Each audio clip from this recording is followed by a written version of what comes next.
So tēnā koutou te he Māori ora, e ngā mana, e reo, e ngā iwi. E rao rangi tirama, tēnā koutou katoa. Ko kini toi taku ingoa. A big welcome to all of you on the first webinar of NZGA. So this is about the heat beneath our feet, our Taonga. So the webinar is having the audience here with our guest speaker on a monthly basis, sharing their knowledge, their experience, and everything and anything that they know about geothermal, and also a number of topics. So I have no set agenda, so I'm really happy that Mana and Aroha today will be sharing their knowledge. Before I hand over the mic to them, so just a little bit about Geothermal Association. So I'm Kini Choi, the Chief Executive, and very privileged here to join by a number of board members and previous board members and Jess and also the community. So the Geothermal Association is very active in a number of areas: innovation, education, efficacy, and sustainability.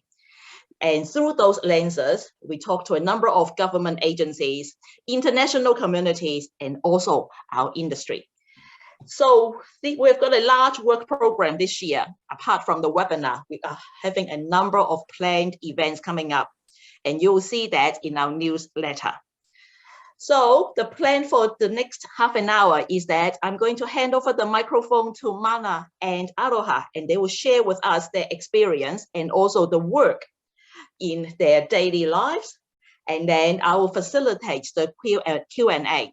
If you have any questions, could you please write that in the chat function on the bottom of the screen? So we will then have conversations and discussions, and then the highlight for the webinar is at the end. I'm going to ask Aroha and Mana 3 questions each. Is getting to know you better.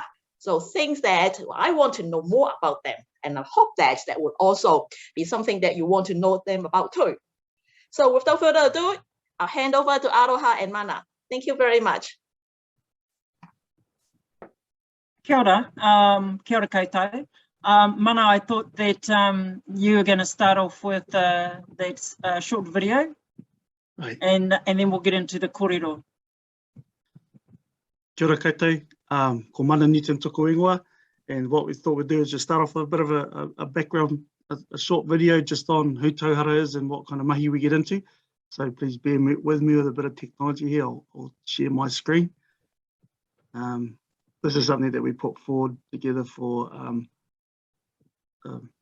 First Nations group in Canada, but yeah.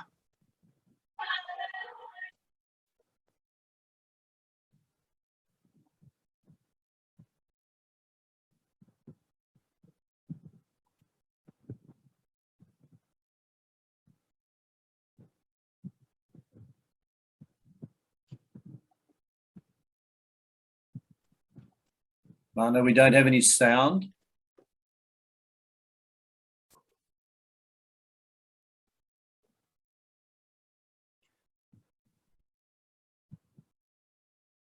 Was that it, Mana? Sorry, can you not hear that? No, when you do the share screen, you probably need to choose the sound on the bottom of the share screen. Okay, sorry about that. That's okay. Oh, share sound. It says share sound, doesn't it? That's the one. Okay, I'll start it again. Take 2.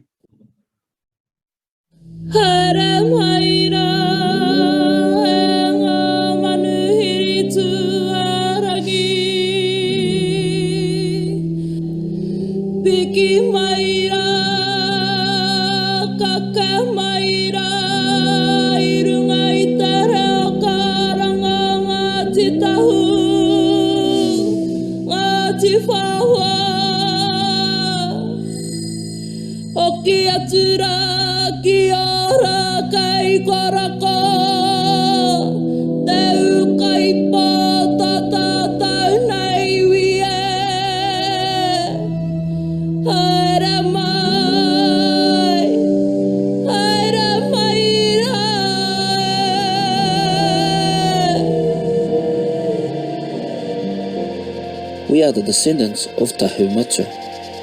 Our ancestor Tahumatua arrived in Aotearoa the year circa 1250 AD, and he settled in the central North Island, at the centre of the universe in a little place called Reporoa. Today, his people are known as the iwi or the tribe Ngāti Tahu. For centuries, we lived peacefully until the arrival of the Europeans. They formed their government and a native land court to divide and award indigenous lands, including ours. Our tribal land was divided and awarded to 34 original land shareholders in 1869. It is fair to say that we lost access and the use of our lands by actions of the government from then until our lands were returned in 1993. On return of our lands, we were then able to take charge and begin navigating our own way forward for the future. At Tauhara North No.2 Trust, we operate within 6 core business sectors. We call them PO: health, education, housing, geothermal, land and food, and tourism.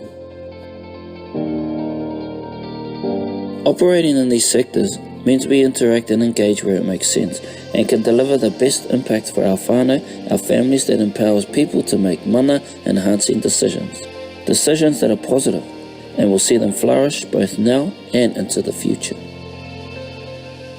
Our business operations include activities on such as geothermal energy developments, tourism operation, land maintenance, youth camps, providing educational tuition, direct health benefits, including surgeries, special grant support, and in most cases, a friendly and non-judgmental ear to listen to.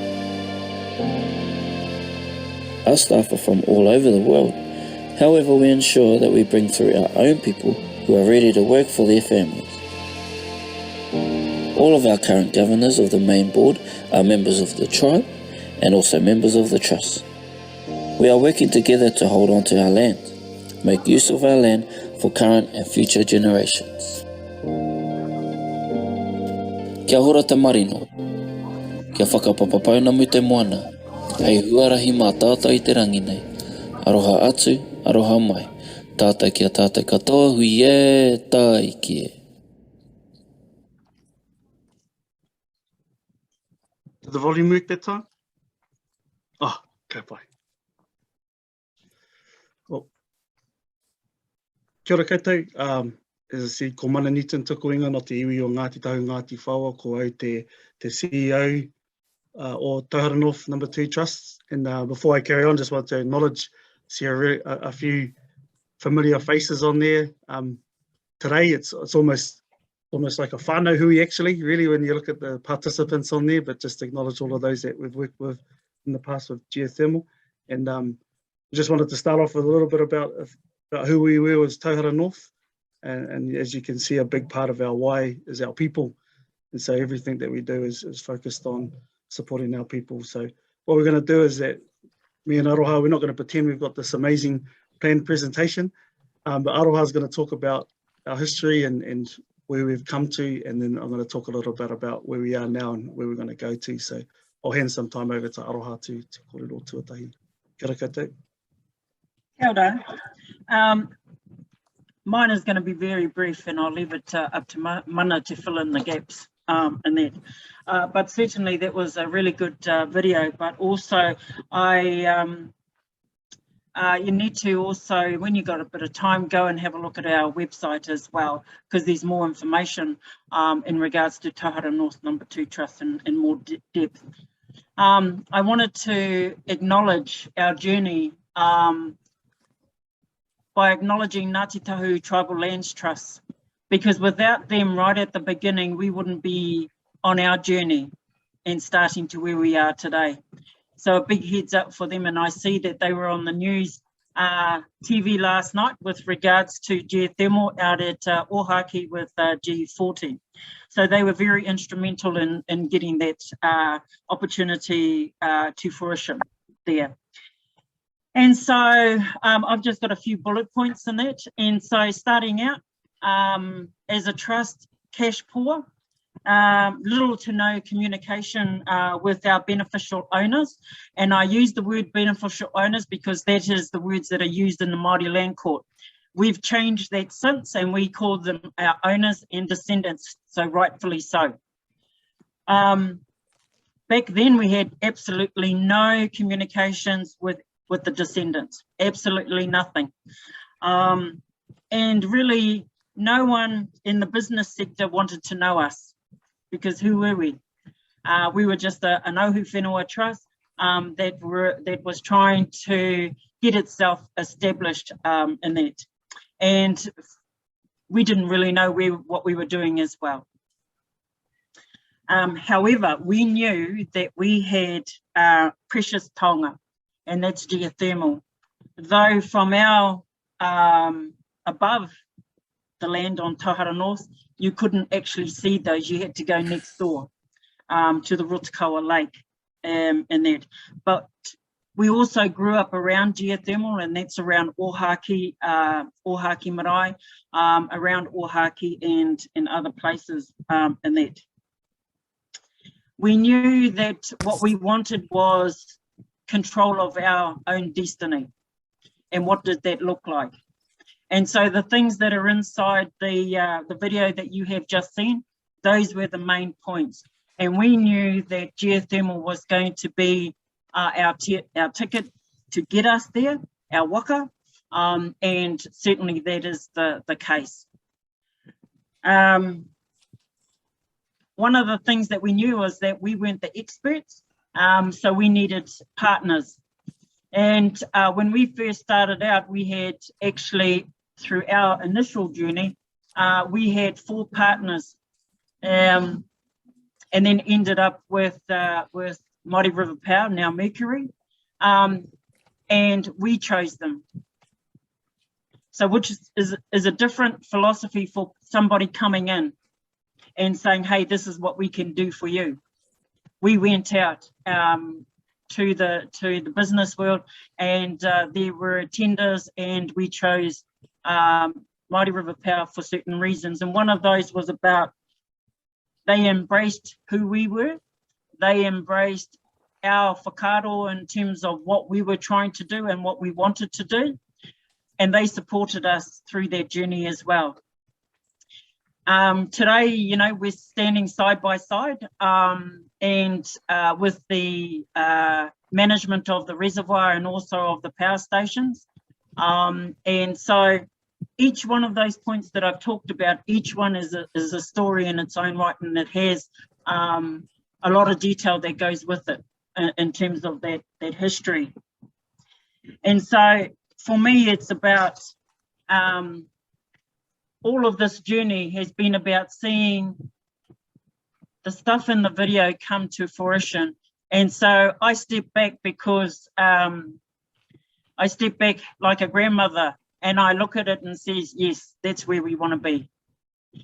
That's where we want to go. We have the courage now to step out of those boundaries and say, what is it that we want to do? How do we want to expand? And I'm fully supportive in terms of the trust and the board direction in that. So I'm lucky enough to be still a trustee on Tauhara North No.2 Trust. And hopefully I'll be re-elected again at the next election, which is, I think is this year or next year. So, you know, fingers up for me that I'm lucky enough to get back on. So that's enough for me, and I'm sure there's enough points in there for Mana to take hold of and to share more detail. Kia ora.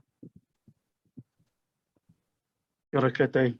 And so a huge amount of aroha story in the video that we shared is really around our whānau reconnecting back to our whenua.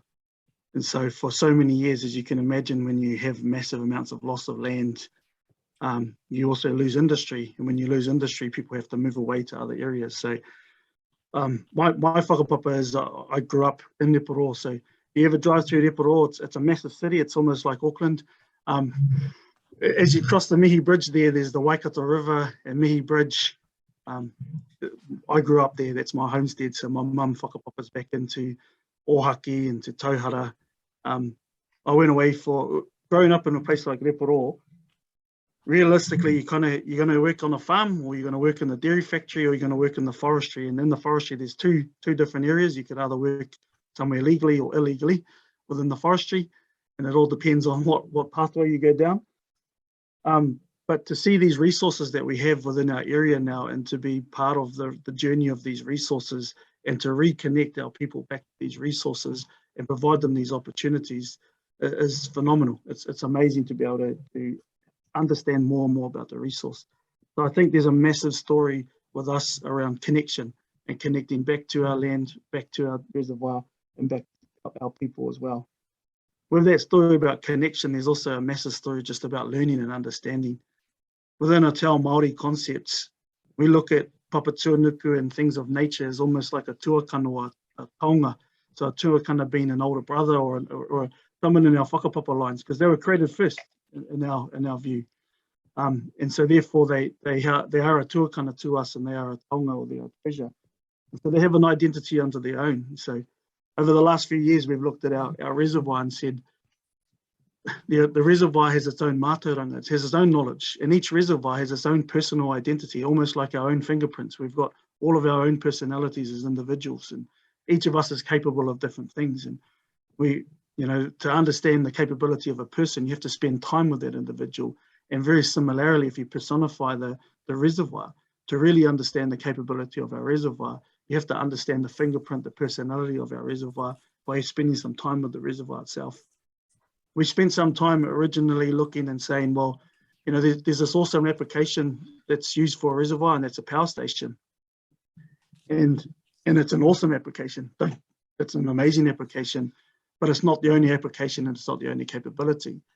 We learned relatively quickly that the infrastructure cost for us to look at the reservoir at the power station and add something onto the power station became quite phenomenal. Our location where we are logistically, we're not really well set up to add on a drying unit or add on something that uses heat and something that uses large amounts of power. So we realized relatively quickly that we can't just keep looking at that. We're not the optimum site either. There's other sites that just genuinely are better for those types of developments. But we do see a life and a taonga and a breath within the reservoir itself. And so we've got, and I acknowledge we've got Paul Seratovich on the call here, and we've engaged with Upflow, and Upflow's our advisory consultants on what are some of those capabilities and where can we go in the future. So in the last few years, we've been looking at things like the microbial, I'm not a scientist now, but the microbial bacteria, the algae, all the different components of our particular reservoir, because it is unique. It's like everybody else's, they're unique. Also then digging in and doing almost like a mineral profile and saying what is the capability of each of the minerals. Understand the mātauranga around the capability of the reservoir in the play of environmental carbon footprint. Is there some closed loop capability? Is there other technology that could capture carbon and then sink it within a geothermal reservoir? All of those types of opportunities that we have currently right now. As long-term kaitiaki over the whenua, we see the reservoir having its own identity, and our responsibility is to be kaitiaki or guardians over that to make sure that it's sustainable for the long term. So the concept is if we're utilizing or having this carbon footprint to bring the fuel up to the surface, what's the maximum amount that we can get out of that fuel? Because we've already got a footprint of that fuel. What's the biggest capability that we can get out of that fuel, and what else can we plug into the reservoir to do that? One of the other things that's really is exciting for us is that with a power station comes some national infrastructure, as you know. And so for us, what other things outside of geothermal could support geothermal, but could be developed based on that infrastructure that's been highly invested in by our country around the power systems and things like that. So for us, without giving away all of the secrets, for us, we do have quite a few